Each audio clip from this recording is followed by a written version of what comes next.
যা ঘটতে যাচ্ছে সেটা কি কেউ কল্পনাও করেনি?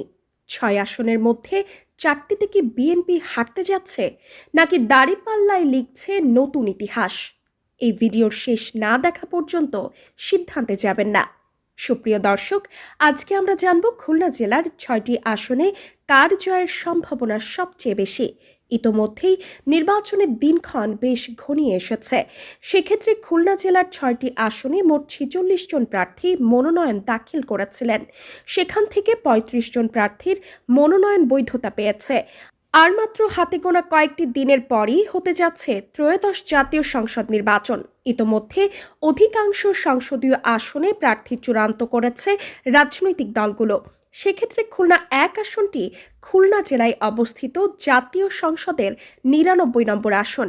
খুলনা ১ আসনটি খুলনা জেলার দাকব উপজেলা নিয়ে গঠিত। এই আসনে মোট ভোটার সংখ্যা প্রায় ২,৯০,২৬৭ জন। এই আসনটিতে বিএনপির প্রতিনিধিত্ব করবেন আমির এজাজ খান এবং জামাত ইসলামের প্রতিনিধিত্ব করবেন কৃষ্ণনন্দ। এই আসনটি থেকে প্রার্থী মনোনয়নের ক্ষেত্রে নতুন চমক দিয়েছে জামাত ইসলাম। খুলনা জেলার এই আসনটিতে জামাত ইসলামের হিন্দু কমিটির সভাপতি কৃষ্ণনন্দকে দাঁড়িপাল্লা প্রতীকের প্রার্থী ঘোষণা করায় এলাকায় চাঞ্চল্যের সৃষ্টি হয়েছে। স্থানীয় সূত্রে জানা যায়, যেহেতু এই আসনটি হিন্দু অধ্যুষিত এলাকা, তাই দিন শেষে বিএনপির তুলনায় জামাত ইসলামের প্রার্থী কৃষ্ণনন্দের জিতে যাওয়ার সম্ভাবনাই সবচেয়ে বেশি। এ পর্যায়ে খুলনা ২ আসন। খুলনা ২ আসনটি হল বাংলাদেশের জাতীয় সংসদের ৩০০টি নির্বাচনী এলাকার একটি। এটি খুলনা জেলায় অবস্থিত জাতীয় সংসদের ১০০ নম্বর আসন। খুলনা ২ আসনটি খুলনা সিটি কর্পোরেশনের ১৬ থেকে ৩১ নম্বর ওয়ার্ড নিয়ে গঠিত। এই আসনে মোট ভোটার সংখ্যা প্রায় ৩,২০,২২০ জন। এই আসনটি থেকে বিএনপি হতে মনোনয়ন পেয়েছেন বিএনপির সাবেক সভাপতি ও সাবেক এমপি নজরুল ইসলাম মঞ্জু। অন্যদিকে জামাত ইসলাম থেকে মনোনীত হয়েছেন দলের কেন্দ্রীয় মজলিসের শুরা সদস্য ও খুলনা মহানগর সেক্রেটারি অ্যাডভোকেট শেখ জাহাঙ্গীর হোসেন হেলাল। দু দলের প্রার্থী এলাকায় ব্যাপক গণসংযোগ ও প্রচারণা চালাচ্ছেন। বিএনপির দায়িত্বশীল নেতারা জানিয়েছেন, খুলনা ২ আসনকে ভিআইপি আসনও বলা হয়ে থাকে, কারণ বিএনপি চেয়ারপারসন বেগম খালেদা জিয়া এই আসন থেকে প্রার্থী হয়ে জয়লাভ করেছিলেন। এছাড়া সাবেক স্পিকার শেখ রাজ্জাক আলীও এই আসন থেকে নির্বাচিত হয়েছিলেন।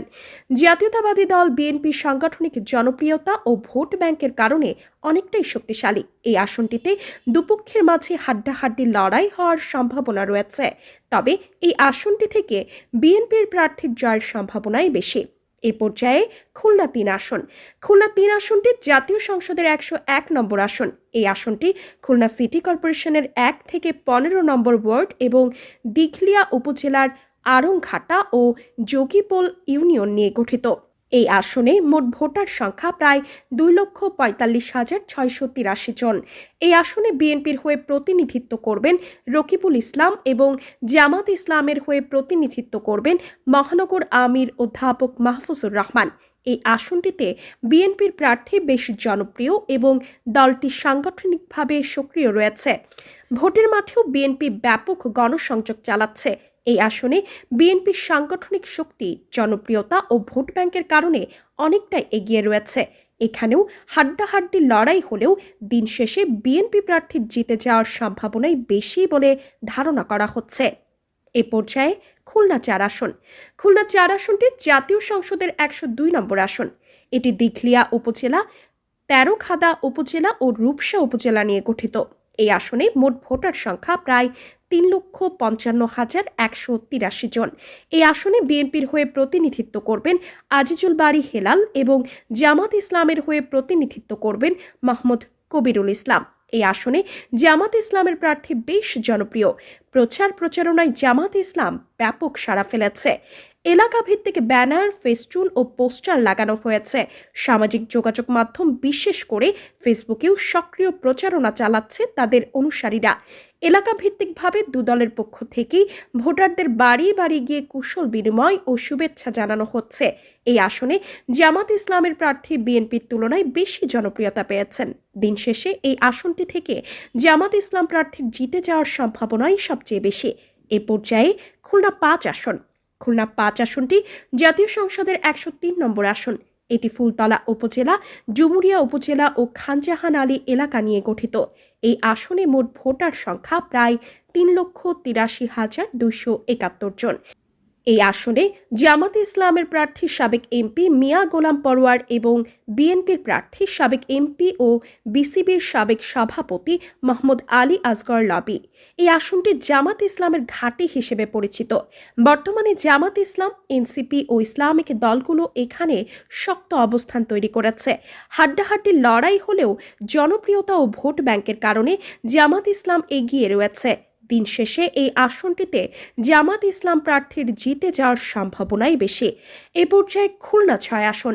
খুলনা ৬ আসনটি জাতীয় সংসদের ১০৪ নম্বর আসন। এটি কয়রা উপজেলা ও পাইকেগাছা উপজেলা নিয়ে গঠিত। এই আসনে মোট ভোটার সংখ্যা প্রায় ৪,৫,৩২০ জন।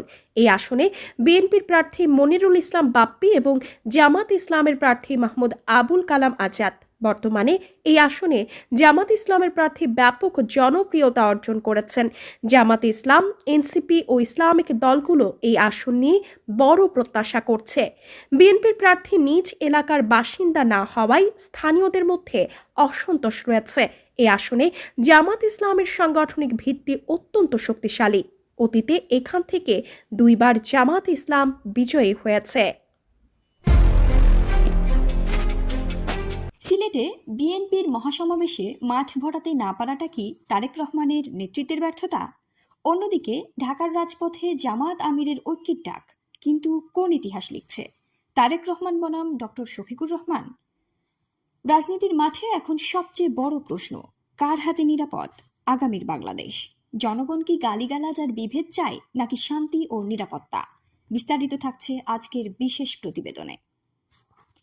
সিলেটের আলিয়া মাদ্রাসা মাঠে ঘোষণা ছিল জনসমুদ্রের, কিন্তু বাস্তবতা ছিল উল্টো। ড্রোন শটে ধরা পড়েছে মাঠের পেছনের বিশাল অংশ ছিল জনশূন্য। কেন সিলেটের মানুষ মুখ ফিরিয়ে নিল? বিশ্লেষকরা বলছেন, মানুষ আশা করেছিল 2024-এর বিপ্লবের পর তারেক রহমান নতুন কোনো ভিশন দেবেন, কিন্তু তিনি শোনালেন সেই শেখ হাসিনার পুরনো রাজাকার আর আলবদর গালি। 15 বছর ধরে বিভেদের রাজনীতি করে বিএনপিকে দমন করতে চেয়েছিলেন হাসিনা। আজ তারেক রহমান সেই একই অস্ত্র ব্যবহার করছেন নিজের রাজপথের সহযোদ্ধাদের বিরুদ্ধেই। লন্ডনে বসে ভিডিও কনফারেন্সে দেওয়া এই ভাষণ সাধারণ মানুষের মনে আশার বদলে হতাশা তৈরি করেছে। তারেক রহমান যখন মঞ্চে দাঁড়িয়ে মোনাফেক শব্দ ছুটছেন, ইতিহাস তখন বড় নির্মম সাক্ষী। 2008 সালের সেই মুচলেকার কথা মানুষ আজ মনে করিয়ে দিচ্ছে। 17 বছর লন্ডনে আয়েশি জীবন কাটিয়ে তিনি আজ গালি দিচ্ছেন তাদের, যারা